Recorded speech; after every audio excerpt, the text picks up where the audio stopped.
Hello everyone, आप देख रहे हैं फिजियो क्लासरूम चैनल।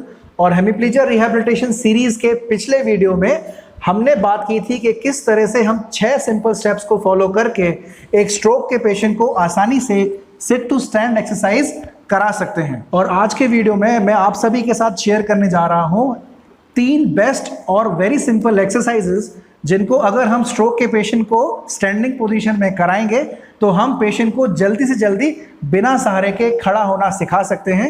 और इन एक्सरसाइजेस को करने के लिए आज हम यूज़ करने जा रहे हैं एक सिंपल पैक बोर्ड। जब हम स्ट्रोक के पेशेंट को इस तरीके से खड़ा करना शुरू कर देते हैं, उसके बाद जो सबसे ज़रूरी बात जिस पर हमें ध्यान देना है वो ये है कि हमें पेशेंट के पैरालाइज साइड वाले कूल्हे को देखना है।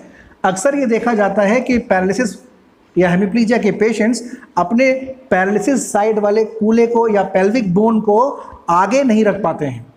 वो इस बोन को ज़्यादातर पीछे या रिट्रैक्टेड पोजीशन में रखते हैं। और ऐसा रखने का एक बहुत ही इंपॉर्टेंट कारण है जिसको कि हमें प्रैक्टिकली समझने की ज़रूरत है। तो अभी हमें इस रिट्रैक्टेड पेल्विस की प्रॉब्लम को समझना बहुत ज़रूरी है। स्ट्रोक का पेशेंट जब पैरालिसिस साइड वाले पैर पर वेट लेने की कोशिश करता है तो उसका घुटने पर क्योंकि उसका कंट्रोल नहीं होता है तो उस तरफ वो अचानक से उसका कंट्रोल खो देता है और गिरने को हो जाता है।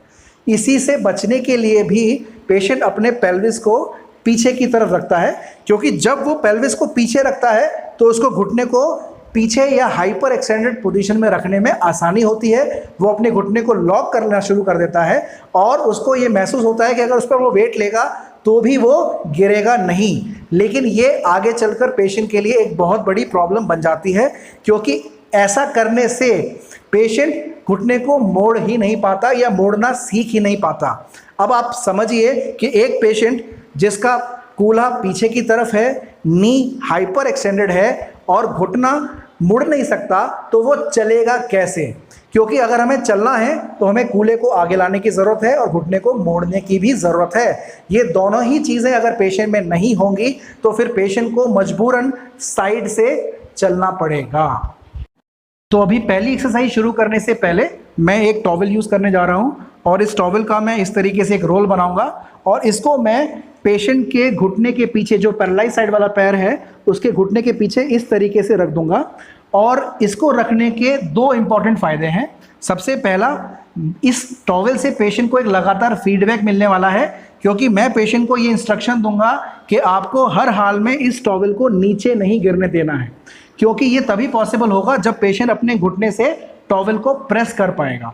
धीरे धीरे एक्सरसाइज के दौरान मैं अपने सपोर्ट को कम करना शुरू कर दूंगा और मैं ये देखूंगा कि पेशेंट उस टॉवल को प्रेस कर पा रहा है कि नहीं। टॉवल को प्रेस करना इस बात का इंडिकेशन होगा कि पेशेंट अपने घुटने पर कंट्रोल वापस लेकर आ पा रहा है। और अब अगर वो इस पर वेट लेगा तो भी उसका घुटना अचानक से बकल नहीं करेगा, पेशेंट अपना कंट्रोल खोएगा नहीं। जो दूसरा इंपॉर्टेंट चीज़ है, अगर हम पेशेंट के घुटने के पीछे एक टॉवल रोल रख देते हैं तो हम घुटने को हाइपर एक्सटेंशन में जाने से भी बचा पाएंगे।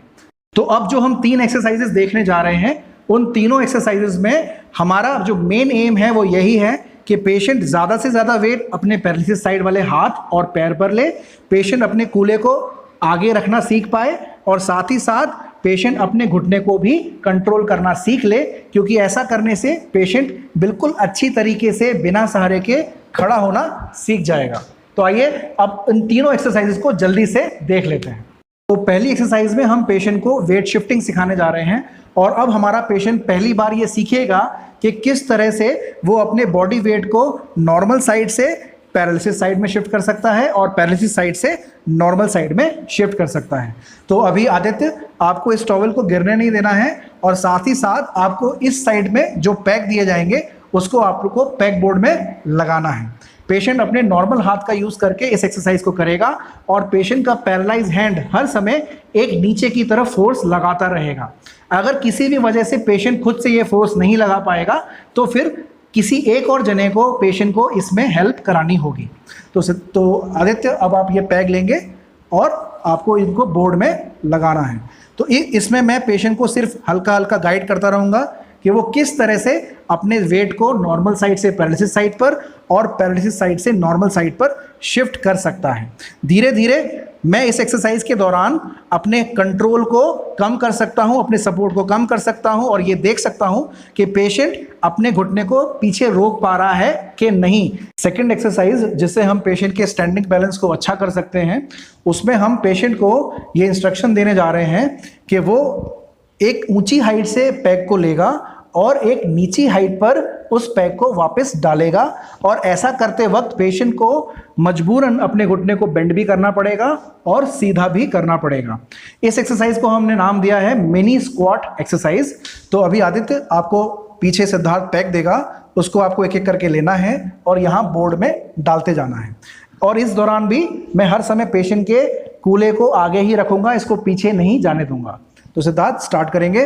पैक को लेना है, नी स्ट्रेट रहेगा, वेरी नाइस। अब पैक को नीचे डालना है, गुड। नी को मैं थोड़ा सा बेंड होने दूंगा, लेकिन अब मैं नी को वापस से सीधा करने के लिए कोई भी सहारा नहीं दूंगा। अगर पेशेंट नहीं कर पाएगा तो ही मैं नी को सपोर्ट दूंगा। Very nice.